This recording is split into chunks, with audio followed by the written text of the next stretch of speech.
Hello and welcome back. In this section we're going to continue looking at our straightforward example of sales in a convenience store or a number of convenience stores. And what we're going to do first is just to look at formatting the pivot chart that we created before. First thing I'm going to do though is to change the data selection.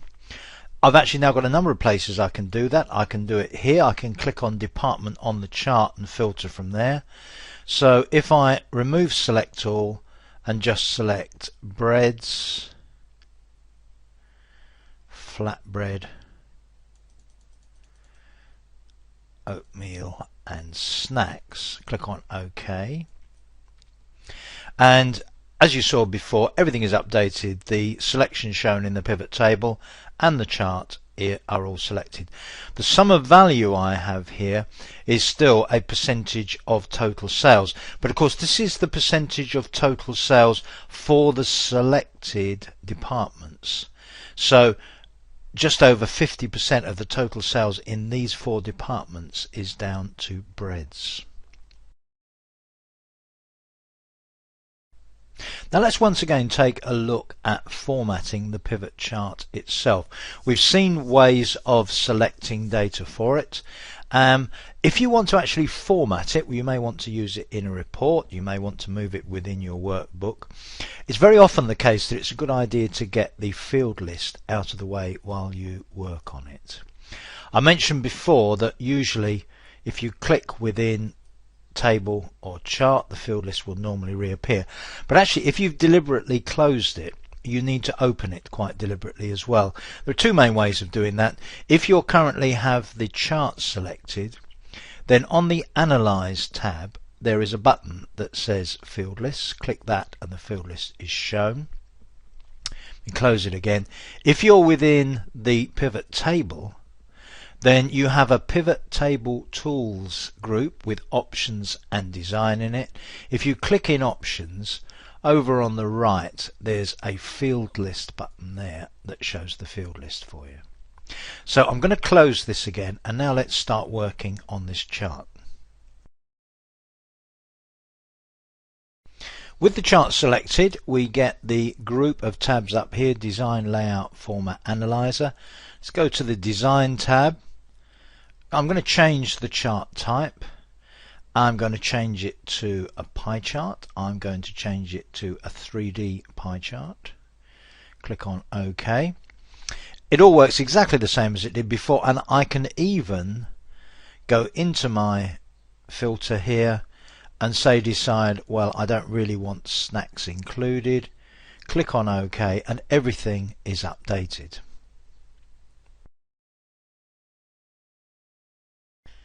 Now there are certain types of chart you can't use as pivot charts, including scatter charts and bubble charts. But for the purposes of analysis, they're not the sort of charts we'd be using anyway, so that's not really a restriction. So let's change the title here. We're going to change it to Sales by Product. Okay, and we're going to remove the legend.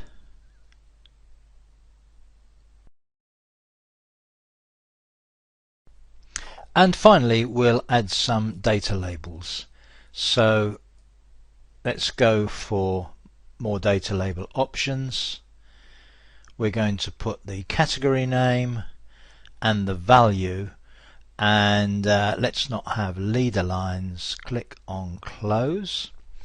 There we are. So flatbread and oatmeal are fine. Let's move breads just over to here, and there we are, sales by product. That's pretty good.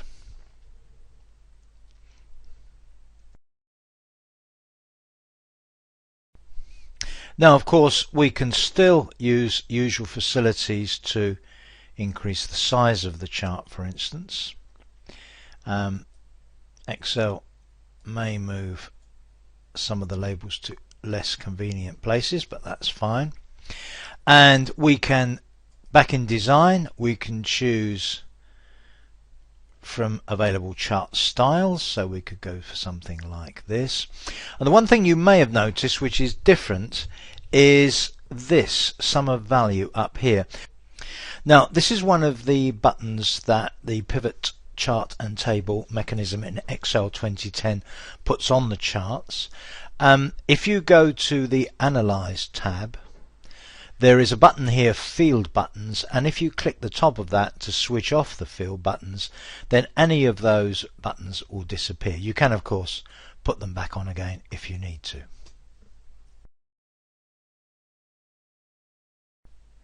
So now we are going to return to the original field list, and we're now going to go to the next stage with this pivot table, because we're going to introduce one of the other variables. We're going to introduce branch. So in the field list, click on branch.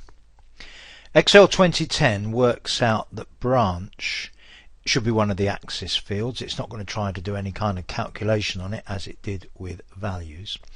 And what you can see has happened here is that for our selected group of departments, so starting with breads, flatbread, oatmeal, snacks, it has then categorized or subcategorized by branch of store those percentages.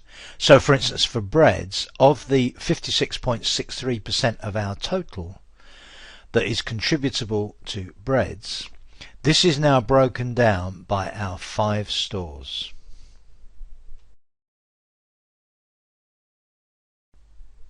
Now at this point you can probably start to see the power of pivot tables. And let's now do a few things to show how easy it is to change this particular slice of the data that we're looking at. Let's go down first of all to the Sigma drop zone down here. We selected earlier on here as our value field settings, we changed to sum, shown as a percentage of the grand total. Let's just return it to sum as it was before, click on OK. And we've now got a total value of sales for each of those.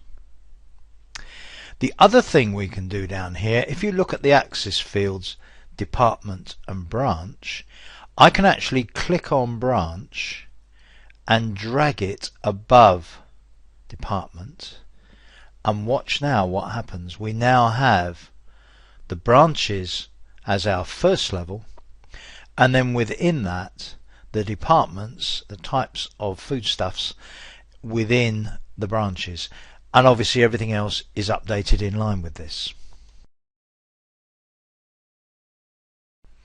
So of course I can filter on branch now, so I could undo select all and say just look at Boston and Chicago. Again, everything is updated accordingly.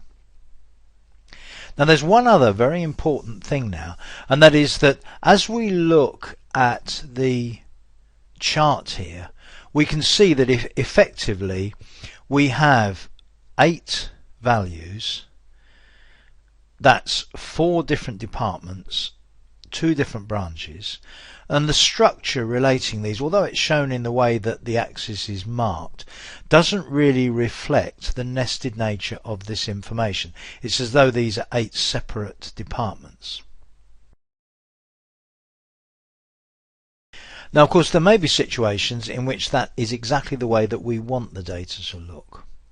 But if we actually wanted a structure whereby it's got a more two-dimensional feel, the clue to what has happened here by default with Excel 2010 is that both branch and department are shown as row labels. And in fact you can see they are row labels.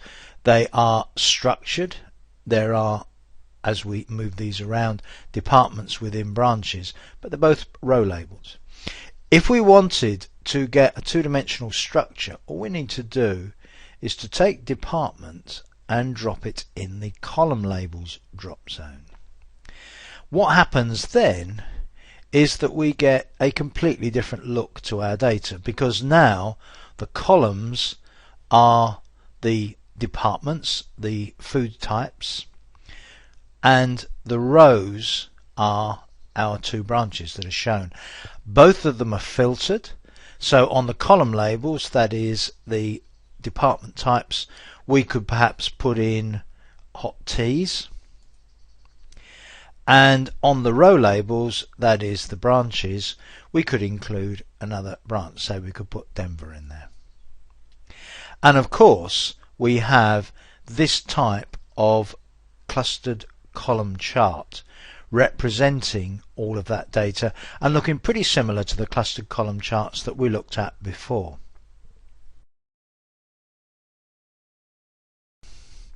The next thing we're going to do is a very important feature of pivot tables and charts, but it needs to be treated with a little bit of care.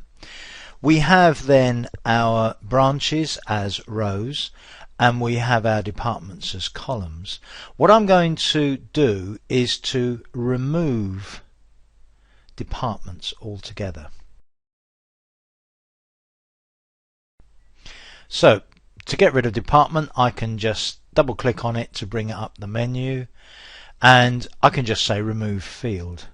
And that takes it out of the legend fields drop zone. So all I have now are my three branches with the total sales for each.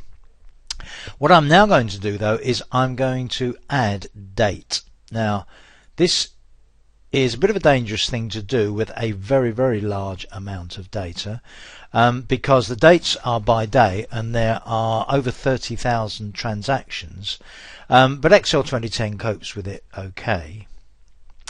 And if I now drag branch over to the legend fields, that's the column ones, and I've now got something a little bit closer to a readable chart. Now the problem is with daily data that's extremely difficult to follow. So what I really want to do is to report by say month, and that's what we're going to do next. Now one of the differences when you're dealing with dates, for example, is that although you have a filter here, so if I click on the filter, the filter covers every day over a long period of time, and it still only does whole days. So I could do as I did with branch and department at different times and select a subset, but what it doesn't do is to total up by date to larger time denominations like month. The way that I do that is I go to the Options tab within the pivot table tools, and there's a function there, group field, and if I click on group field, Excel 2010 recognizes it as a date field. It gives me my minimum starting date as a default, ending at as another default. I can change those if I wanted to, but it also lets me group, and I'm going to group this data by months. My section, my choices are everything from seconds to years, but months I think would be good. Click on OK, and what you now see is much better. I've got a by month list of sales for my three selected branches with the total value of sales, and I also have the clustered column chart to go with it. So that's how we do grouping. Now dates are very often the types of field we'll use for groupings, and this is a pretty clever feature of Excel 2010's pivot tables and charts, which can really help in reporting a lot of data over a long period of time. So we've covered many more of the basic features of pivot tables and charts, and we're going to return to them again in the next section, where we're going to step up again and look at some of the more advanced features, including the use of filters and slicers. So I'll see you then.